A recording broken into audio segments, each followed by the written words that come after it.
it's ticking on nicely. There's still people applying to join. There's still people finding new records. And it's just become a nice kind of less frenetic, but sort of friendly community that sort of formed, out of the pandemic. And, it's been, from my perspective, a great distraction with all the ills of the world and the months of homeschooling and all these kind of things, that we've all had to sort of go through. And, I think it's been pretty positive in that sense, really.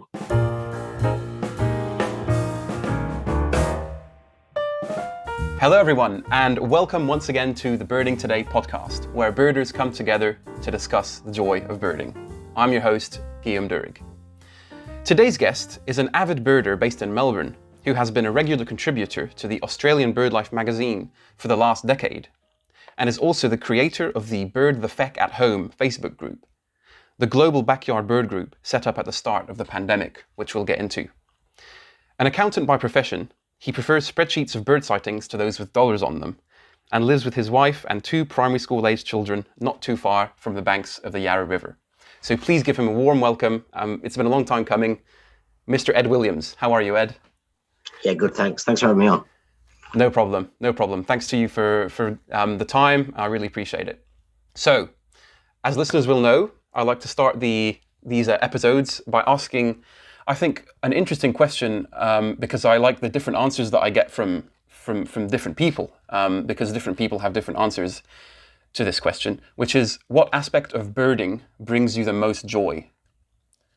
I guess there's two things that I really think have a little bit of magic to them is with birding, and there's a lot to choose from, but I think one is when you see a bird for the first time, and it's not so much you're ticking it off or you've got a new bird that you've seen, which is great in itself, but it's having seen something on TV or in a guidebook or a photograph, and then you see it real for the first time. I just think that's a real magical moment. It's sort of the kind of something, a picture that becomes reality, and I think that sort of is a real fantastic thing.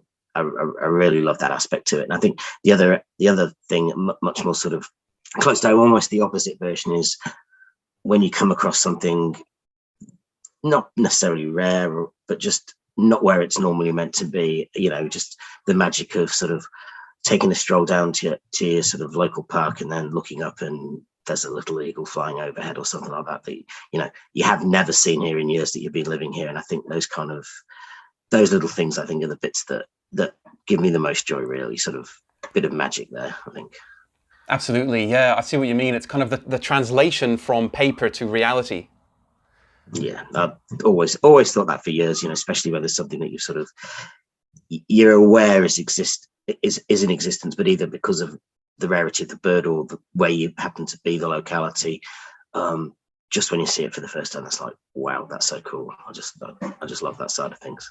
Yeah, absolutely, yeah. And something that I do quite a lot is when I see a new bird or a really special bird that I quite like, after the observation, when I get home, I kind of pore over the field guides and research it and say, oh, wow. I like to find out all about the bird post-observation sometimes as well. Do you see what I mean? Yeah.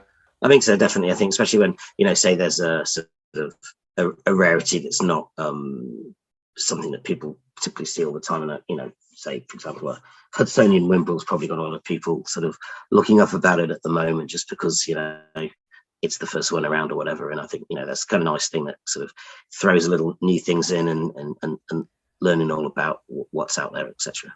Mm-hmm. Yeah, and it also, like you said, with the Wimbrel, it brings people together as well. Like, I've seen the Facebook groups explode with all these photos and different information and tips from everyone coming together and helping each other to find this new rarity. Yeah. And I think that sort of changed the face of birding, the whole social media side of it, because just the access to information, if you combine the sort of groups like Facebook, and then you combine that to apps like eBird, just the information available to people is just phenomenal. And then I guess then you look at, and that makes it all the more impressive when you look at old big year records from the pre-Facebook, pre-eBird era, of the work that people would have had to do on phones and books and notepads and mud maps, and so I think we have it a lot easier these days than the generations above, I think. Yeah, that's a really good point, actually. Yeah, like it was a different world, and one could almost say a different hobby in some sense when it was, decades ago.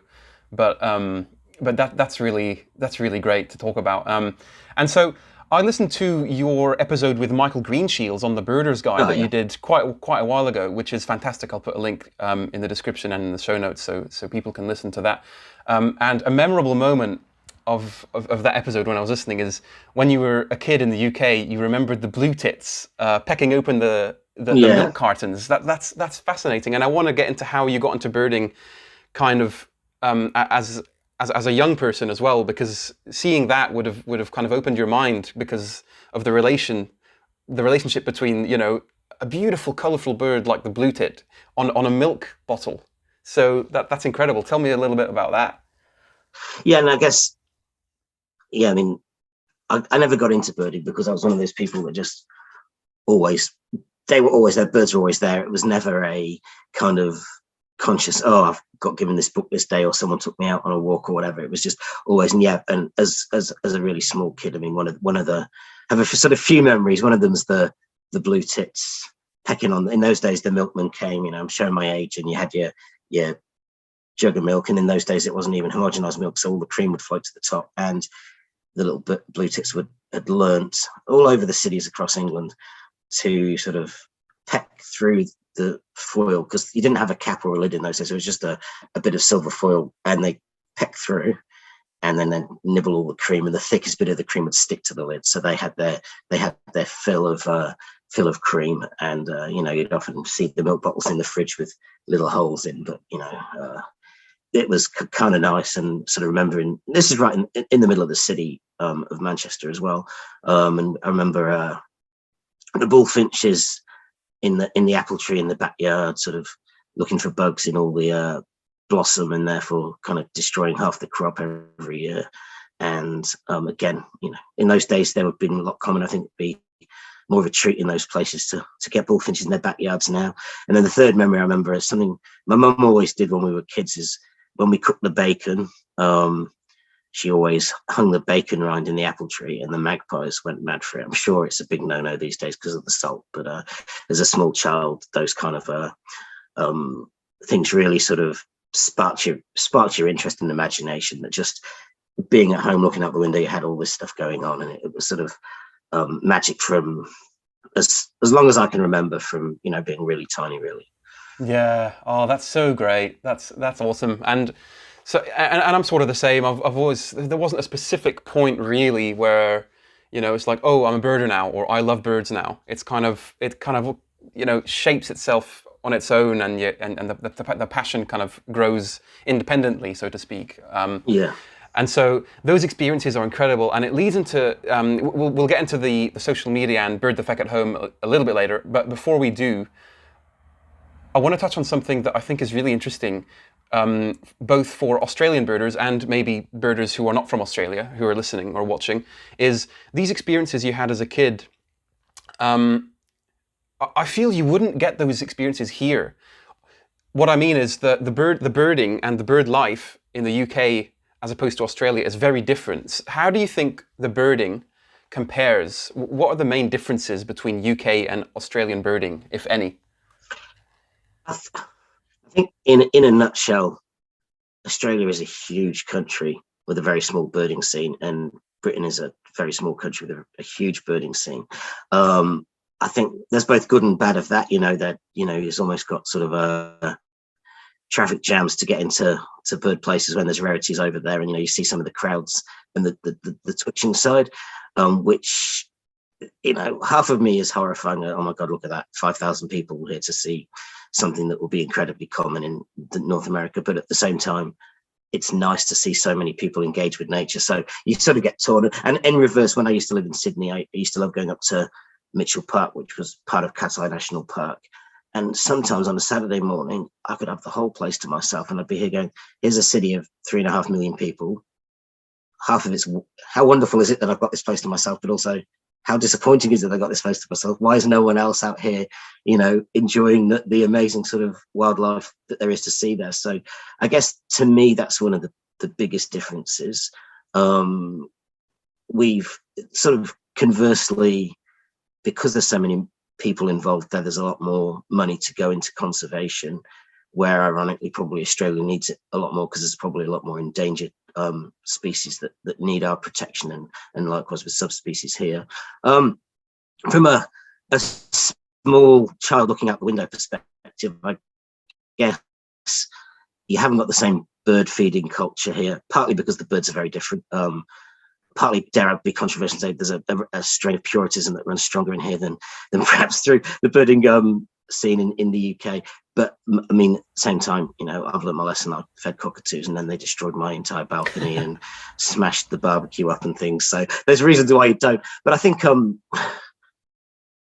still see my kids sort of loving the bird life they see, and sort of, whilst we might have the blue tits pecking on the milk bottles back in the UK, you haven't got anything that sort of competes with a flock of galahs dangling upside down in the, electricity wires across the street, or, the sort of the bottle brush looking like a Christmas tree with rainbow lorikeets. So I think that, in a way, the grass is always greener. Whatever you have is, there's magic out there for wherever you go. And certainly, from a British person's perspective, the bird life in Australia is just phenomenal. And even now, sort of, I've been here 15 years, I still have that slightly fresh off the boat cockatoo, lorikeet, even ibises. I still think they're awesome. You just don't get things like that back in the UK. So I think there's so much great stuff out here, and it surprises me in a way that the birding scene isn't bigger in Australia, but it's certainly growing.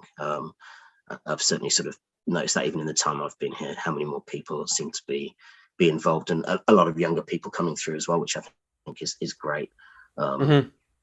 Yeah, lots of great points there. And just to respond, I understand where you're coming from, because my mum's from Somerset, and I've lived in Scotland as a kid, and so you have these two different worlds, and it really is interesting to compare. And so just to finish this section off, why do you think that there aren't as many birders in Australia as in the UK? Is it simply due to the higher population in the UK, or is there something else going on, do you think? I think part of it would be population, but you can't really compare that, because if you sort of, the UK has, for example, you take the RSPB, 1 million members. So for the equivalent here, BirdLife Australia would need to be getting, 300,000 members, and they're not even 10% of that. So there's clearly something else that's different. Part of it would be, I think, the connection to nature that a lot of people do make by feeding birds in the UK, because of the nature of the finches and sparrows and tits that you can feed them. It's very different to the sort of big, seed eating and nectar feeding birds that we have here. So it is hard to do that, and I think that makes a connection. And beyond that, it's really hard to know, because I think it's always been there, and maybe just, I can't quite put a finger on it, but there's something in the sort of British psyche of birds, and even people who aren't that interested often have nut feeders up and nest boxes in the garden and those kind of things, and I think it's just something that people do. Yeah, no, absolutely, and it is surprising, as you said before, because the birds are so big and boisterous and colourful that you would think that more people would pay more attention to them, but yeah, it's something to explore and kind of food for thought, I suppose. But those are all really good points for sure. To stay up to date with new episodes of the Birding Today podcast, please follow Birding Today on Facebook and Instagram, as well as subscribing to the YouTube channel. Let's shift a little bit to another topic, which is the main one for this episode, which is BirdTheFeckAtHome. So it's a Facebook group. So tell us about that. So to someone who's never heard of it, to someone who doesn't even have Facebook perhaps, to someone who doesn't know about the group, tell us about what it's about. Yeah, sure. So BirdTheFeckAtHome was set up with a slightly ruder name originally, back in March 2020. I'm losing track of the years now with COVID, but nearly 2 years ago, whatever year that was. And essentially, it was set up for a couple of purposes. One was to encourage people to enjoy the birding in their own backyard, celebrate the ultra local, stop running around and chasing ticks. Because back then, when kind of the world was collapsing in on itself, and there was this sort of everything's grinding to a halt with the first lockdowns, and no one really knew what was in store. There was a couple of things in the news. One in somewhere in the Midlands, I can't remember now, where people were breaching lockdown to go and see a Dartford warbler, which wow, really is a lovely bird, but is not exactly the rarest bird in Britain. And likewise, in Ohio, people were being ridiculed because they traveled from all over the state to see a hooded oriole, if I remember. It's going back a while.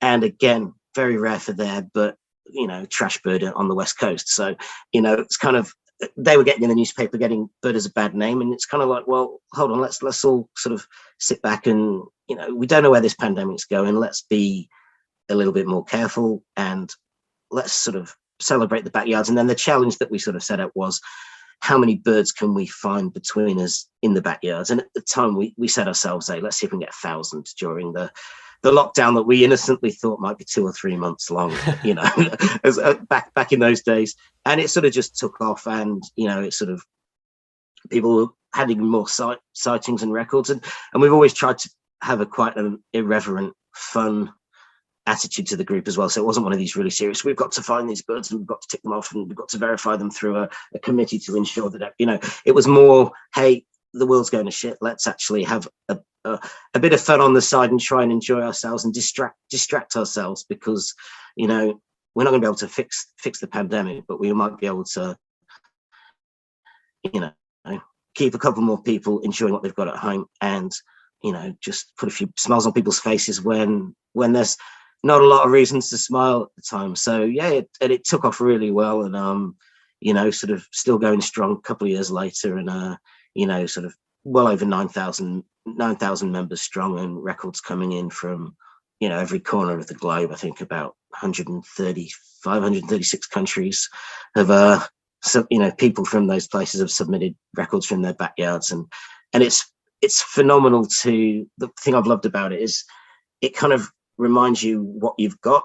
There's either the glass half full and the glass half empty kind of scenario, and you do get the odd misery guts who kind of goes, oh, I hate this group because it's just showing all the birds I can't see. Whereas actually for most people, this is also because it's reminding me that a rainbow lorikeet or a grey butcher bird that I've got in my back garden, which I sort of get almost too familiar with, are magical birds that people around the world, rainbow lorikeet is a bird that every foreign birder wants to see in Australia. They might see one within 5 minutes of getting off the airport, but they want to see one.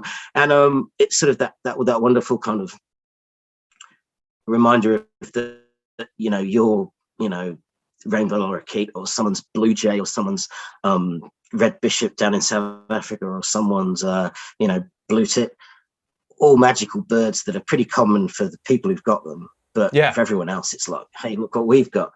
And and then we've sort of dug in and through the network, and it's been amazing. People who know people who know people, you start finding absolutely amazing backyards of people who are working in Colombian lodges, or scientists living out in the Antarctic and stuff like that. And so it's sort of been phenomenal in that sense.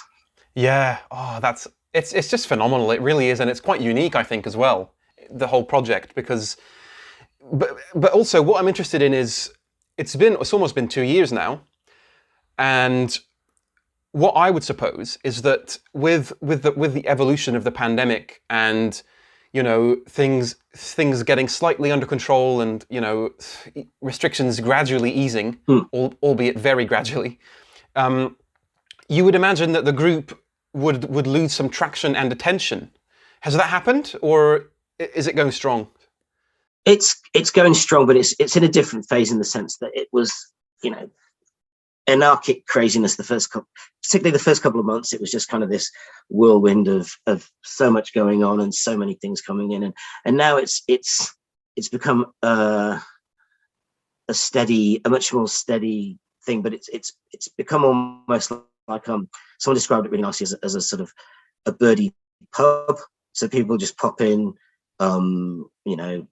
joke around, have a chat, talk about birds, share their sightings. But we've still got 5,000 birds to find, and we're still getting birds. I mean, even in the last couple of days, we've added, I think, white-necked petrel has come in from some island off Australia somewhere. I'm trying to remember where now, and sort of a calandra lark this morning from someone's backyard in Spain. So it's still coming through, and it's really nice that it's a bit almost like a computer game. You charge through all the early levels, and now we're at level 5,404. Things get a little bit harder because it's difficult to find the things, but and there's sort of, it's almost like a treasure hunt now of where can we find someone who's living on that particular mountain in Colombia that's suddenly going to give us another 150 birds in one go or something like that. Wow. And so yeah. and it's sort of, but what we still kind of celebrate the familiar, and people are still sharing their red-tailed hawks and their gaurs and all these things, and it's just been a nice place where you sort of can share these things. And yet there might not be the same lockdown, and there's not that same kind of, the novelty of being stuck at home, if you are stuck at home as well, isn't the same as it was. It was sort of kind of new and exciting at the beginning of last year, but it's ticking on nicely. There's still people applying to join, there's still people finding new records, and it's just become a nice kind of less frenetic but sort of friendly community that sort of formed out of the pandemic. And it's been from my perspective a great distraction with all the ills of the world and the months of homeschooling and all these kind of things that we've all had to sort of go through. And I think it's been pretty positive in that sense, really. Yeah, it really is wonderful. It really is, and I don't really go on Facebook that often and that extensively, but I often find myself going towards the Bird the Feck at Home just to see I wanted to touch on the bird competitions that you sometimes do. Are you still doing those at the moment, or how's that going? The votes and the sort of I do them on and off. I don't do them all the time because they can get pretty full on. So we did, the last one we did was the survival of the Feku, where it was basically we'd celebrate all the cuckoos, and that was real. I picked cuckoos deliberately because I'm a bit of a cuckoo evangelist, because you've got this kind of stereotypical cuckoos are evil, and firstly, at least 60% of cuckoos raise their own kids. Of the ones that don't, probably quite a few of them interact with the kids, will sneak back to the nest, will pick them up, and channel-billed cuckoos pick their young up and fly them back to New Guinea for the winter holidays and stuff. But also, that's what cuckoos know. A cuckoo is born and raised in, say, let's take the classic common cuckoo in the UK, born and raised in a reed warbler nest. When it lays its egg in a reed warbler nest, it's not doing anything bad. That's all it knew. It was born in a reed warbler nest. It was raised by some lovely reed warbler parents, and it wants to do the same for its kid. And so this anthropomorphism that people put into it and sort of say, "Oh, cookies are bad," it didn't. So that's why I picked them. But before that, we've sort of picked other ones, and but the one rule we've always had is can only be birds that we've had people see in their backyard. So all those cookies that we voted on recently were ones that people have had, and we ended up with a wonderful final of 2 Central American cuckoos, and some people have both in their backyard. So it was wonderful. It was also nice that for once, because we got a bigger contingent from Australia in the membership group than anywhere else, but also they're the most active sort of people in it generally. Normally the votes are steamrolled into the favour of Australia, so it's kind of nice to have a non-all Aussie final there. But it's been but some of the votes before that have got pretty frenetic, and people get really sort of emotionally involved, and it's sort of like every now and then, time out, let's have a bit of a chill there. So there isn't going to be a vote for a little while, just because time and space, and it's sort of it looks like a quick email and a few things, but there's a lot of sort of research goes into them and that kind of thing, and picking the right times and everything there. Plus, Facebook have actually made it harder. They've changed a few of the things on the site, and one of the things I think's a real shame is you used to be able to put a photo next to the where you put the votes, and they've stopped doing that. So it's really easy to go, here's this bird and here's what it looks like, and it makes it very easy for people to engage with it.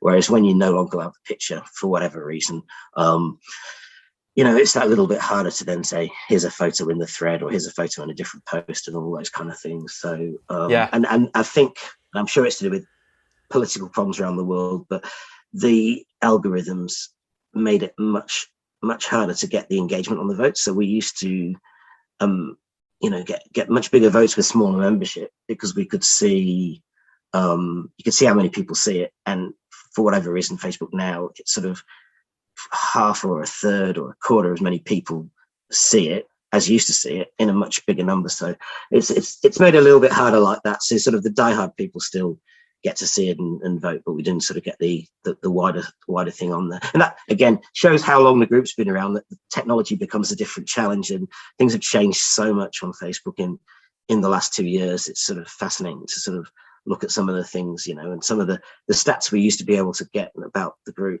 We could sort of, when we got our millionth page view, or 5,000th member, or our 20,000th photo, and all that, we could get that. And now it's just really hard to get that kind of information out of it the same.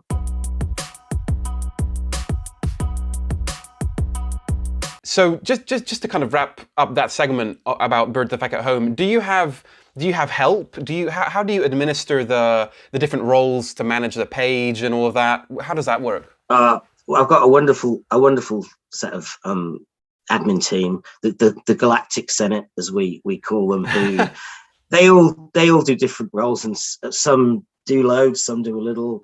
I don't want to name names because I don't want to unfairly pick people out or forget something, because I'm very good at forgetting things. But just people help with administering, keeping an eye on a pretty good humoured group, with bearing in mind how long we've been running and some of the events that have gone on in the last 2 years. We've had very little trouble, had to kick out very few people, but we've got, people who enforce it. We've got technical whizzes who can sort of help fix up the spreadsheets and sort of help out with all that. And, people who are really good at tracking down those rarer bird areas, or just keeping us honest, making sure we're sticking to our rules. If our rule is you've got to be somewhere for 7 nights for work to count as a backyard, and there were only six nights, there's always someone who goes, oh, maybe we'll let it in, and then someone's like, oh, we've got 7's the day, we've got to. So keeping it honest, and that's been really, really good, because I've seen other Facebook groups based around the similar theme in the UK just implode, because they had 3 or 4 times as many members and maybe 1 or 2 admin, and it just they just become toxic. And I've been really, really lucky. And then the other thing we just got is how fantastic the actual membership is. So we do big days, we call them big Sundays, because we always run them on a Sunday because it's the easiest day, and basically just have everyone to find as many backyard birds as they can on their own property. And what's wonderful is we probably get 100 volunteers from the membership, not just the admin, but who help, because not everyone can access the records, or people are scared to go on the spreadsheet, or if they're on their phone, it's really hard to do that. And so people are posting their records in all sort of 24 hours, and it's really 48 hours, because it's Sunday wherever you are in the world. So obviously New Zealand starts first and Hawaii comes last. Yeah. So we're still sort of getting records in sort of Monday afternoon for the big Sunday, and just the volunteer base is just phenomenal. How many people sort of spend time putting in other people's data and stuff, and that's been the really nice thing. Is just it sort of almost self-manages like that, I think. And I think because there's that community spirit, it keeps everyone else in line, because I think people who might fight and argue on other groups tend to not in BirdTheFeckAtHome. It seems to be the place where, and that's not to say there aren't arguments, but they're few and far between. And like I say, if you I've joined hundreds of bird groups on Facebook during BirdTheFeckAtHome, mainly to get people in from other countries, and just the differences in some groups, from really wonderful, friendly places to, cesspits of sort of the Mos Eisley cantina of birding is in I'm not naming any names of other groups, but sort of there's everything out there, and and it's a real credit to sort of the admin team that we've got, just how well and happy and smoothly it ticks along. Yeah, it's beautiful. I was going to say that it's a very selfless thing to do, because I don't imagine that there's any kind of financial income or anything, is there? No. The only sort of, we do have a store that we sell branded merchandise, but it all goes to BirdLife International. And the great thing is, in fact, I'm wearing one of the t-shirts here. Oh, lovely. It's all drawn by, this one's drawn by Daniel Terrington. But basically everything on there is provided for free by members of the group. And we sell it through Redbubble, which is good because it means people around the world, because it's very much a global group, can get it. And then, any funds that we get from there, we'll send through to BirdLife International. So yeah, there's no financial gain. There's just the gain of having fun, having distraction, and creating this almost unique network of birders across the globe. And one of the things I really love about the group as well, which and I'm probably running over now, is the fact that we've got everyone from some of the leading birders in the world. You could probably fill an entire shelf with the field guides written by members of the group, and I think we've got the majority of Barker's members on there, the rarities committee over here. But we've also got people who almost joined by mistake, people who weren't birders, don't call themselves birders, but have joined by mistake or were invited by someone, and then have hung around, and that's been the really nice thing, is that kind of egalitarian mix of, we've got some of the biggest brains in birding and complete beginners, but it's a space where there isn't that kind of intellectual elitism, or and great thing is, one thing I really hope that does come out of it is a few new birders at the end of it who perhaps weren't before, because then another positives come out of the negative that is the pandemic, effectively. Right. Yeah. No, I completely agreed. It's just such a mix, and such a great kind of online area to kind of mingle with other birders and get to know the birders and see beautiful birds as well, that you probably wouldn't think about searching on Google or anywhere else. Yeah. So that's really great. So yeah, lovely. I wanted to kind of shift once again to something that I really am interested in, and I think that a lot of birders are interested in discussing or listening to, is how to balance family life and the passion for birding. Because I know that you have kids and you're a family man, of course. So how do you do it? How do you kind of make time for birding and family and work as well?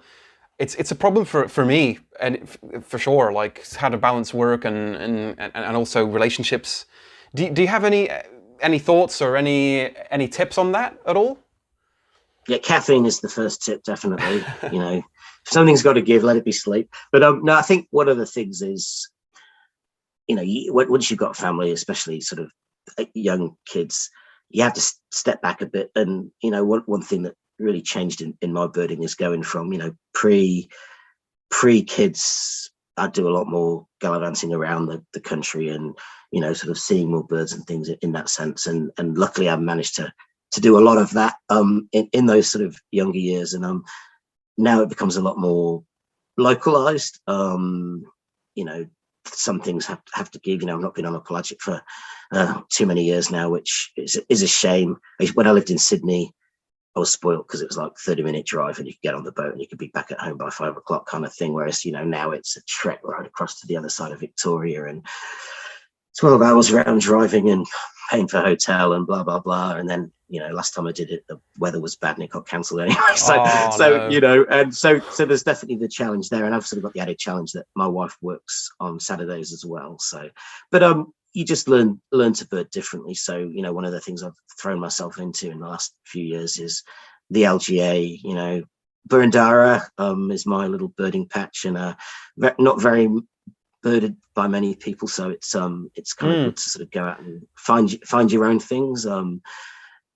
And I think also you just bird differently. So family holiday away in Bali a couple of years ago. Just you take a day where you go off and you do a sort of get to go and do a big birding sort of trip from dawn till dusk, and then another day my wife Ren she can go off and do her own thing, and I'll be on kid duty, and just little things like whenever I take the kids to the zoo, I'm kind of always birding by default. And if I don't get a tree sparrow when I'm at the zoo, it's been a bad trip to the zoo. So it's kind of it's those kind of things. So it does change a little bit, and I'm pretty lucky that still can get away, and the odd weekend here. You just have to plan more because you can't just kind of up sticks.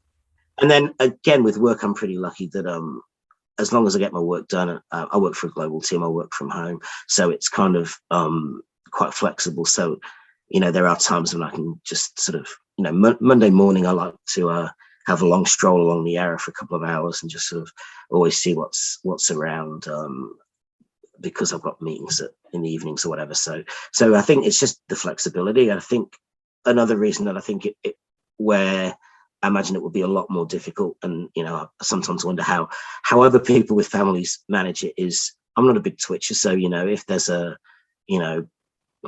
use the example of the Hunsonian Wimbrel, and it's sort of 2 or 3 hours down the road, I'm kind of like, maybe I'll go, maybe I won't, whereas I imagine it must be really hard if you've got the little kids at home and you've got this massive twitching urge. I've got to go and see it. I've got to go and see it. And then, that must be a lot harder. I'm lucky that I won't say I don't have the full twitch tendency, but I'm very good at just bursting its bubble as soon as it pops up. I don't need to see that pop. So, but I also think, so I think that's it's always a challenge, but I guess that's a challenge in life for anything when you've got an interest. And I think that, whether it's, going to the football or, mountain biking, whatever people are doing, I think once you've got kids, you just do a little bit less of it, or you do it a little bit more closer to home, and that's fine. And I try and take the kids out and get their interest as well. And sometimes they're interested, sometimes they're not, as it's the case with little kids. Although I found probably a bit foolishly, but handing my son my camera has really engaged him more than he's ever been engaged before, which has been really, really good. And he's now asking me to set him up an eBird account. And wow, that's great. So, that's really great. So yeah. I was just going to say, in Melbourne, when I was living in Melbourne with my dad, we were in Glen Iris, so it's part of Burundara as well. So we're in the same Nelsier. Yeah. I saw you on the list of who's been seeing stuff. That's why I gave you that invite to the Burundara. Yeah, that's right. Yeah, I haven't looked at that for a while. I'll have to check in on that. But just to look back on the family thing, and we'll start to wrap up soon as well. Is one way is to really try and encourage the kids, and also your partner, your whole family to get into birding as well, which I think is a good kind of way to solve the problem of not going birding as much as a family man. But yeah, that is a bit of a stretch, because you can't force people to do what they don't want to do either. And I'm always conscious. I don't want to be. I've heard horror stories, and again, names of people who sort of traumatized their spouses and their children by dragging them 6 hours through the mist to go and see a small brown bird or something, and then missing it and that kind of thing. So there's always that balance of you want to make sure that you want them to grow up and love it, but at the same time you don't want to be you want to be the evangelist, not the zealot, if that makes sense. You want to make sure that they're doing it because they're picking up your love for it, rather than daddy's going to be scary if we don't go look for the birds kind of thing. No, absolutely. Yeah, it's an ongoing conversation, and it depends on each and every family, doesn't it? There's different dynamics, and and life is long, and kids grow up, and so things change over time too. Oh, absolutely.